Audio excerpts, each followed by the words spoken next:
ಸಾತ್ವಿಕ ಧರ್ಮ ಬಾಂಧವರೇ, ಇಂದು ಪಾರಿವಾರಿಕ ಸಂಬಂಧಗಳ ಬಗ್ಗೆ ಎರಡನೇ ದಿನದ ಚಿಂತನೆಯನ್ನು ನೋಡೋಣ. ಅತ್ತೆ ಮತ್ತು ಸೊಸೆಯ ವಿಷಯವಾಗಿ ಒಂದಷ್ಟು ಚಿಂತನೆ ಮಾಡೋಣ. ಒಬ್ಬ ತಾಯಿ ಮತ್ತು ತಂದೆ ತಮ್ಮ ಮಗನ ವಿವಾಹಕ್ಕಾಗಿ, ತಮ್ಮ ವಂಶಾಭಿವೃದ್ಧಿಗಾಗಿ, ತಮ್ಮ ಪರಿವಾರದ ಘನತೆ ಗೌರವಕ್ಕಾಗಿ ಕನ್ಯೆಯನ್ನು ಹುಡುಕಲಿಕ್ಕೆ ಶುರು ಮಾಡ್ತಾರೆ. ಮೊದಲು ಅನೇಕ ಪೂಜಾ ವ್ರತಗಳನ್ನು ಮಾಡಿ, ಆನಂತರ ಆ ಕನ್ಯೆಯ ಕುಲ, ಗೋತ್ರ, ಸಂಬಂಧ, ಬಾಂಧವ್ಯ, ಇತಿಹಾಸ, ಹಿನ್ನೆಲೆಯನ್ನು ಎಲ್ಲ ತಿಳ್ಕೊಂಡು ಕನ್ಯಾ ಶೋಧನೆಗೆ ತಯಾರಾಗ್ತಾರೆ. ಎಲ್ಲ ರೀತಿಯಿಂದ ನೋಡಿ ಆನಂತರ ವಧುವನ್ನು ಗುರುತುಪಡಿಸ್ತಾರೆ. ಆನಂತರ ದೊಡ್ಡ ಪ್ರಮಾಣದಲ್ಲಿ ವಿವಾಹವನ್ನು ಮಾಡ್ತಾರೆ. ಸಾಕಷ್ಟು ಬಂಧು ಬಾಂಧವರನ್ನು, ಆಪ್ತರನ್ನು, ಸ್ನೇಹಿತರನ್ನು ಎಲ್ಲ ಕರೆದು ಅತ್ಯಂತ ವಿಜೃಂಭಣೆಯಿಂದ ಮದುವೆ ಕಾರ್ಯವನ್ನು ಮಾಡ್ತಾರೆ. ಅಲ್ಲಿ ಅನೇಕ ವ್ಯವಸ್ಥೆಗಳನ್ನು ಕಲ್ಪಿಸಿಕೊಟ್ಟಿರ್ತಾರೆ. ಆಹಾರ ಪದಾರ್ಥಗಳು, ವಾದ್ಯ ವೈಭವಗಳೊಂದಿಗೆ ಸೊಸೆಯನ್ನು ಬರಮಾಡ್ಕೋತಾರೆ. ಸೊಸೆಯನ್ನು ಪ್ರೀತಿಯಿಂದಲೇ ಮನೆ ತುಂಬಿಸ್ಕೋತಾರೆ. ಆನಂತರದಲ್ಲಿ ಒಂದಷ್ಟು ಕಾಲದ ನಂತರ ಅತ್ತೆ ಮತ್ತು ಸೊಸೆಯ ಮಧ್ಯದಲ್ಲಿ ಅನೇಕ ಪರಿವಾರಗಳಲ್ಲಿ ಗೊಂದಲಗಳು ಶುರುವಾಗ್ತಾ ಇದ್ದಾವೆ. ಅನೇಕ ಸಮಸ್ಯೆಗಳು. ಒಂದಷ್ಟು ಚಿಂತನೆ ಮಾಡಬೇಕು. ಸೊಸೆ, ಆ ಹೆಣ್ಣು ಮಗಳು ತವರು ಮನೆಯಲ್ಲಿ ಬಾಲ್ಯವನ್ನು ಕಳೆದು ಯೌವನಾವಸ್ಥೆಗೆ ಬಂದಿರ್ತಾಳೆ. ಕೇವಲ ಕನಿಷ್ಠ 20ರಿಂದ 25 ವರ್ಷ ತವರು ಮನೆಯ ಸಂಬಂಧವನ್ನು ಇಟ್ಕೊಂಡಿರ್ತಾಳೆ. ತಂದೆ ತಾಯಿ, ಅಣ್ಣ ತಮ್ಮ, ಅಕ್ಕ ತಂಗಿ, ಅತ್ತಿಗೆ, ಅನೇಕ ಸಂಬಂಧಗಳು, ಚಿಕ್ಕಪ್ಪ, ಚಿಕ್ಕಮ್ಮ, ದೊಡ್ಡಪ್ಪ, ದೊಡ್ಡಮ್ಮ ಅನ್ನುವಂಥ ಅನೇಕ ಸಂಬಂಧಗಳನ್ನು ಇಟ್ಕೊಂಡು 20-25 ವರ್ಷಗಳ ಪರ್ಯಂತರವಾಗಿ ಆ ಬಾಂಧವ್ಯದಲ್ಲಿ ಬೆಳೆದಿರ್ತಾಳೆ. ಅವರ ಪ್ರೀತಿ, ವಾತ್ಸಲ್ಯ, ಮಮತೆ ಎಲ್ಲವನ್ನು ಅನುಭವಿಸಿರ್ತಾಳೆ.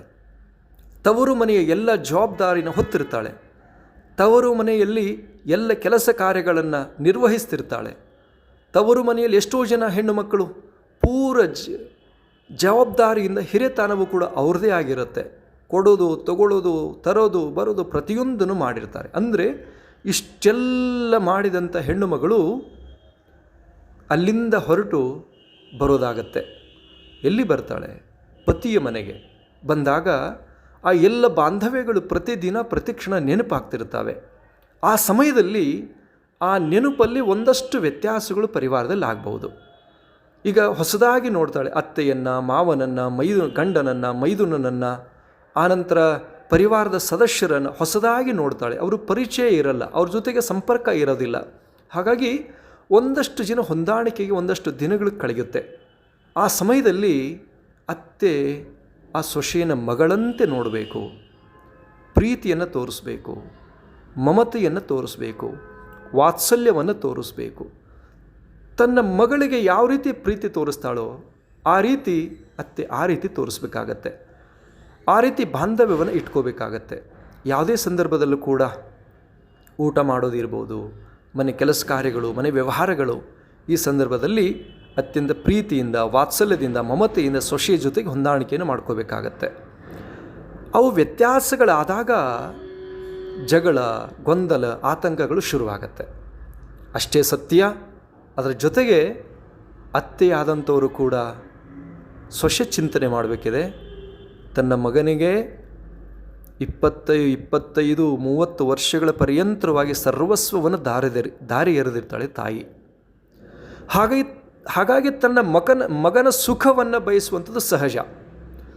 ತನ್ನ ಮಗನಿಗೆ ಏನಾದರೂ ವ್ಯತ್ಯಾಸ ಆಯಿತು ಸೊಸೆಯಿಂದ ಅಂತ ಕೇಳಿದಾಗ, ತನ್ನ ಪರಿವಾರದ ಘನತೆ ಗೌರವಗಳಿಗೆ ಧಕ್ಕೆ ಬಂತು ಅಂತ ನೋಡಿದಾಗ, ತನ್ನ ಪಾರಿವಾರಿಕ ಬಾಂಧವ್ಯಗಳಲ್ಲಿ ವ್ಯತ್ಯಾಸಗಳು ಶುರುವಾಯಿತು ಅಂದಾಗ, ತನ್ನ ಪರಿವಾರದ ನೀತಿ ನಿಯಮಗಳಲ್ಲಿ ಚ್ಯುತಿ ಬರ್ತಾ ಇದೆ ಅಂತ ಕಂಡಾಗ, ಉಡುಗೆ ತೊಡುಗೆಗಳಿಂದ, ನಡೆ ನುಡಿಯಿಂದ, ಕೃತಿಯಿಂದ, ಭಾವದಿಂದ ವ್ಯತಿರಿಕ್ತವಾದಂಥ ಘಟನೆಗಳು ನಡೆದಾಗ ಹಿರಿಯರಾದಂಥ ಅತ್ತೆಗೆ ನೋವಾಗತ್ತೆ, ಕೋಪ ಬರುತ್ತೆ. ಅಂದರೆ ಇಲ್ಲಿ ಜನ್ಮ ಕೊಟ್ಟ ತಾಯಿನೂ ಕೂಡ ಎಷ್ಟೋ ಸಾರಿ ಮಗಳಿಗೆ ಬೈದಿರ್ತಾಳೆ, ತಪ್ಪನ್ನು ತಿದ್ದಿರ್ತಾಳೆ.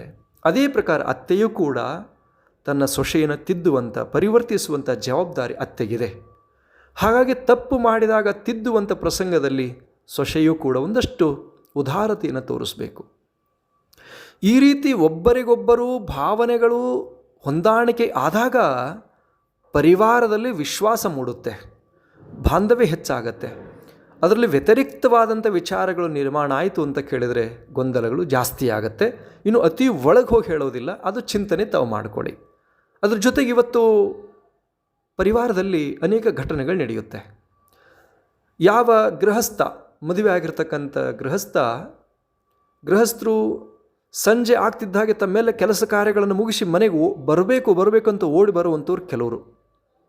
ಇನ್ನು ಕೆಲವರು ಎಷ್ಟು ಲೇಟಾಗಿ ಮನೆಗೆ ಹೋಗ್ತೇವೋ ಅಷ್ಟು ಚಲೋ ಅಂತನ್ನೋರು ಕೆಲವರು. ಹೇಗೆ ಅಂತ ಕೇಳಿದರೆ, ಈಗ ಬೇಗ ಮನೆಗೆ ಬರಬೇಕು, ಕೃಷಿ, ವ್ಯವಹಾರ, ಉದ್ಯಮ, ನೌಕರಿ ಏನೇ ಮಾಡಲಿ, ರಾಜಕಾರಣ ಏನೇ ಮಾಡಲಿ, ವ್ಯಕ್ತಿ ಬೇಗ ಮನೆಗೆ ಹೋಗಬೇಕು ಅನ್ನೋರು ಯಾರು ಅಂತ ಕೇಳಿದರೆ ಮನೆಯಲ್ಲಿ ಪ್ರೀತಿಯನ್ನು ಕಂಡವರು. ಅತ್ತೆ ಸೊಸೆಯ ಬಾಂಧವ್ಯ ಚೆನ್ನಾಗಿರಬೇಕು, ಪ್ರೀತಿ ವಾತ್ಸಲ್ಯದಿಂದ ಅವರು ಹೊಂದಾಣಿಕೆ ಇರಬೇಕು, ಮನೆಗೆ ಬಂದ ತಕ್ಷಣ ಪ್ರೀತಿಯಿಂದ ಕರಿಬೇಕು. ಕೆಲವು ಘಟನೆ ನಿಮಗೆ ನೆನಪು ಮಾಡಿಕೊಡ್ತೇವೆ. ಈಗ ಯಜಮಾನ ದುಡಿದು ಕಷ್ಟಪಟ್ಟು ಏನೆಲ್ಲ ಅನುಭವಿಸಿ ಮನೆಗೆ ಬಂದ ತಕ್ಷಣ ತನ್ನ ಹೆಂಡತಿ ನೀರು ಕೊಟ್ಟು ಬರ್ರಿ, ಭಾಳ ದಣದು ಬಂದಂಗಿದೆ, ಚಹಾ ಕುಡೀರಿ, ತಿಂಡಿ ತಗೋರಿ ಅಂತೇಳಿ ಪ್ರೀತಿಯಿಂದ ಮಾತಾಡಿಸಿ ನಗುತ್ತಾ ಕರ್ಕೊಂಡು ಹೋದ್ಲು ಅಂದರೆ ಎಷ್ಟು ಆನಂದ ಇರುತ್ತೆ.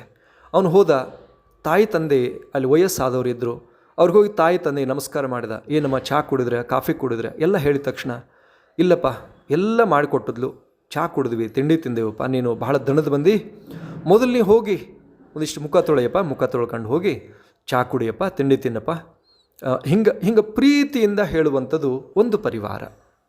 ಅದನ್ನು ನೋಡಿದಾಗ ಅವನಿಗೆ ಮನೆಗೆ ಯಾವಾಗ ಹೋದೇನೋ, ಯಾವಾಗ ನಮ್ಮ ತಾಯಿ ತಂದೆ ಕೂಡ ಮಾತಾಡಿದೇನೋ, ಯಾವಾಗ ನನ್ನ ಹೆಂಡತಿ ಮುಖವನ್ನು ನೋಡ್ತೇನೋ ಅನ್ನುವಂಥ ಆತುರ ಹೆಚ್ಚಾಗತ್ತೆ. ಅದಕ್ಕೆ ವ್ಯತಿರಿಕ್ತವಾಗಿ ಮನೆಗೆ ಬಂದ ತಕ್ಷಣವೇ ಜಗಳ, ಬರ್ರಿ ನಿಮ್ಮ ತಾಯಿ ಸಲುವ ಸಾಕ ಹೋಗಿದೆ ನನಗೆ, ನಾನಿವತ್ತು ಇರಲ್ಲ ಅಂತೇಳಿ ಜಗಳ ತೆಗೆಯೋರೊಬ್ಬರು. ಈ ನಿನ್ನ ಹೆಂಡತಿ ಸಲುವಾಗಿ ನನಗೆ ಸಾಕಾಗಿದೆ ಜೀವನ, ನಾನು ಬದುಕೋದೇ ಬೇಡ ಅನಿಸಿದೆ ಅಂಥೇಳಿ ಹೇಳುವಂಥ ಅತ್ತೆ ಮಾವ, ಅಂದರೆ ಆ ವ್ಯಕ್ತಿಯ ತಾಯಿ ತಂದೆ. ಇವುಗಳನ್ನು ನೋಡಿ, ಅವರ ಜಗಳವನ್ನು ನೋಡಿ ಅವನಿಗೇನಾಗುತ್ತೆ, ಪಾರಿವಾರಿಕ ವೈರಾಗ್ಯ ಬರುತ್ತೆ. ಅವನು ಮನೆ ಹೋಗಲ್ಲ, ಅಲ್ಲಿ ಸುತ್ತಾಡಿ ಹೊರಗೆ ತಿರುಗ್ತಾನೆ. ರಾತ್ರಿ ಎಲ್ಲರೂ ಮಲಗಬೇಕು, ರಾತ್ರಿ ಹೋಗಿ 10-11 ಗಂಟೆಗೆ ಹೋಗಿ ಒಂದಿಷ್ಟು ಉಂಡು ಮಲ್ಕೊಳ್ಳೋ ವ್ಯವಸ್ಥೆ ಆಗತ್ತೆ. ಇದು ಒಂದು ಭಾಗ. ಇನ್ನು ಕೆಲವರು ಗಂಡು ಮಕ್ಕಳು ದುಶ್ಚಟಕ್ಕೆ ದಾಸರಾಗಿರ್ತಾರೆ. ಅವರನ್ನು ಕರೆದು ನಾವು ಬುದ್ಧಿವಾದ ಹೇಳುವಾಗ ಕೇಳ್ತೀವಿ, ಯಾಕೆ ಹಿಂಗೆ ಮಾಡ್ತೀರಿ ಅಂತ. ಅವ್ರು ಹೇಳ್ತಾರೆ, ಭಾಳ ಬೇಜಾರಾಗತ್ತೆ ರೀ ಅಜ್ಜೋರೆ. ಯಾಕೆ ಬೇಜಾರಾಗತ್ತೆ ನಿಮಗೆ? ನಮ್ಮ ಮನೆಯಲ್ಲಿ ನನ್ನ ಹೆಂಡತಿ ಮತ್ತು ನಮ್ಮ ತಾಯಿ ಇಬ್ಬರು ಜಗಳ ನೋಡಿ ನನಗೆ ಸಾಕಾಗಿ ಬೇಜಾರಾಗಿ ಅದನ್ನು ಸರಿಪಡಿಸ್ಲಿಕ್ಕೆ ಆಗಲ್ಲ ಅನ್ನುವಂಥ ವ್ಯಥೆಯಿಂದ ನನ್ನ ತಾಯಿ ನನಗೆ ಜನ್ಮ ಕೊಟ್ಟಾಳೆ, ನನಗೆಲ್ಲ ಸುಖ ದುಃಖಕ್ಕೆ ನನಗೆ ಸ್ಪಂದಿಸಿದಾಳೆ, ಎಲ್ಲ ನನಗೆ ಕೊಟ್ಟಂಥ ನನ್ನ ತಾಯಿ, ನನ್ನ ಹೆಂಡತಿ ನನಗೆ ಅರ್ಧಾಂಗಿಣಿಯಾಗಿ ಬಂದಿದ್ದಾಳೆ, ತನ್ನ ತವರು ಎಲ್ಲ ತೊರೆದು ಬಂದಿದ್ದಾಳೆ. ಇಷ್ಟೆಲ್ಲ ಇದ್ದಾಗ್ಯೂ ಕೂಡ ಅವರ ಜಗಳವನ್ನು ನೋಡಿ ನನಗೆ ತುಂಬ ವ್ಯಥೆ ಆಗ್ತಾ ಇದೆ. ನನ್ನ ಮೇಲೆ ಇಬ್ಬರಿಗೂ ಪ್ರೀತಿ ಇದೆ, ಆದರೆ ಅವರಿಬ್ಬರು ಜಗಳದಿಂದ ನನಗೆ ಸಮಸ್ಯೆ ಆಗ್ತಾ ಇದೆ. ಅದರ ಜೊತೆಗೆ ನನ್ನ ಮಕ್ಕಳಿಗೂ ಕೂಡ ತೊಂದರೆ ಆಗ್ತಾ ಇದೆ. ಹಾಗಾಗಿ ಆ ನೋವನ್ನು ನೋಡಿ ಸಹಿಸಲಾಗದೆ ನಾನು ಈ ದುಶ್ಚಟಕ್ಕೆ ದಾಸನಾಗಿದ್ದೇನೆ ಅಂತ ಹೇಳುವಂಥವರು ಎಷ್ಟೋ ಜನ ಗಂಡು ಮಕ್ಕಳಿದ್ದಾರೆ. ಅದಕ್ಕಾಗಿ ಭಕ್ತ ಬಾಂಧವರೇ, ಯಾವುದೇ ವಿಷಯ ಇದ್ದರೂ ಕೂಡ ಚಿಂತನೆ ಚರ್ಚೆಯಿಂದ ಬಗೆಹರಿಯುತ್ತೆ. ಅದನ್ನು ಗೊಂದಲ ಮಾಡ್ಕೋಬೇಡಿ, ವಿಶಾಲ ದೃಷ್ಟಿಯಿಂದ ನೋಡಬೇಕು. ಇಷ್ಟು ನೆನಪಿಡ್ರಿ, ಅತ್ತೆ ಮಾವನನ್ನು ತಂದೆ ತಾಯಿ ಅಂತ ತಿಳಿಯುವಂಥ ಸೊಸೆಯನ್ನು ಹೆತ್ತ ಮಗಳು ಅಂತ ತಿಳಿಯುವಂಥ ಅತ್ತೆ ಮಾವ ಇದ್ದರು ಅಂತ ಕೇಳಿದರೆ ಆ ಪರಿವಾರ ಬಹಳ ಸುಂದರ, ಸುರಕ್ಷಿತವಾಗಿ, ಸುಲಲಿತವಾಗಿರುತ್ತೆ ಅನ್ನೋದನ್ನು ತಾವ್ಯಾರು ಕೂಡ ಮರಿಬಾರ್ದು. ಅಂಥ ಬಾಂಧವ್ಯ ಪ್ರತಿಯೊಂದು ಪರಿವಾರದಲ್ಲಿ ನಿರ್ಮಾಣಗೊಳ್ಳುವಂಥ ಶಕ್ತಿಯನ್ನು ಆ ಪರಮದಯಾಳು ಪಾರ್ವತಿ ಪರಮೇಶ್ವರರು, ಪರಮದಯಾಳು ಮೂಲ ಪರಮಾಚಾರ್ಯರು ತಮ್ಮೆಲ್ಲರ ಕುಲದೈವ, ತಮ್ಮೆಲ್ಲರ ಇಷ್ಟ ದೈವ ಅನುಗ್ರಹಿಸಲಿ ಅನ್ನುವಂಥ ಸತ್ಸಂಕಲ್ಪದೊಂದಿಗೆ ಈ ಇಂದಿನ ಸಂದೇಶಕ್ಕೆ ವಿರಾಮ ಕೊಡ್ತಾ ಇದ್ದೇವೆ. ಓಂ ಶಾಂತಿ ಶಾಂತಿ ಶಾಂತಿ.